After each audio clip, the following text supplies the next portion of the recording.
नमस्कार, मी डॉक्टर वर्षा. नवरात्रीचे दिवस सुरू झाले आहेत, उपवासाचे दिवस आहेत. सात्विक खाणं गरजेचं आहे. यामुळे आपलं मन तर शुद्ध होणारच आहे, पण त्याचबरोबर आपलं शरीर देखील शुद्धीकरण होण्याचं हे दिवस आहेत. म्हणजे आपल्या शरीरातले जे काही टॉक्सिन्स आहेत ते बाहेर पडले पाहिजेत. आपल्या स्किनवर ग्लो आला पाहिजे. हे सगळं वाटत असेल तुम्हाला तर नक्कीच आपण जे काही उपवासाला खातो त्याच्याकडे लक्ष द्या.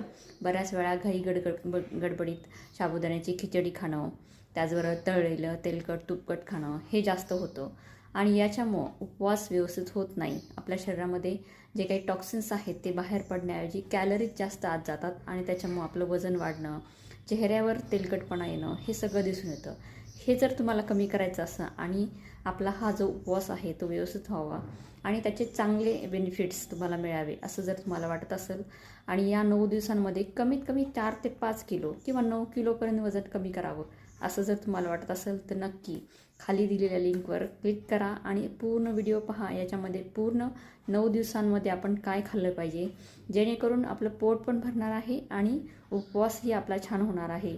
अशा काही टिप्स मी इथं दिलेल्या आहेत, त्या तुम्ही नक्की फॉलो करू शकता आणि या गोष्टींचं जर तुम्ही नियमितपणे फॉलो केलं तर नक्कीच तुमचं वेट लॉस छान होणार आहे आणि हे 9 दिवसांचे जे उपवास आहेत ते सुद्धा खूप छान जाणार आहेत. कारण 9 दिवसांमध्ये जर तुम्ही आजारी पडला तर तुमची इम्युनिटी कमी होणार आहे आणि मग हा उपवास कारणी लागणार नाही. त्याच्यामुळे नक्कीच हा चॅनल फॉलो करा आणि पूर्ण व्हिडिओ पहा.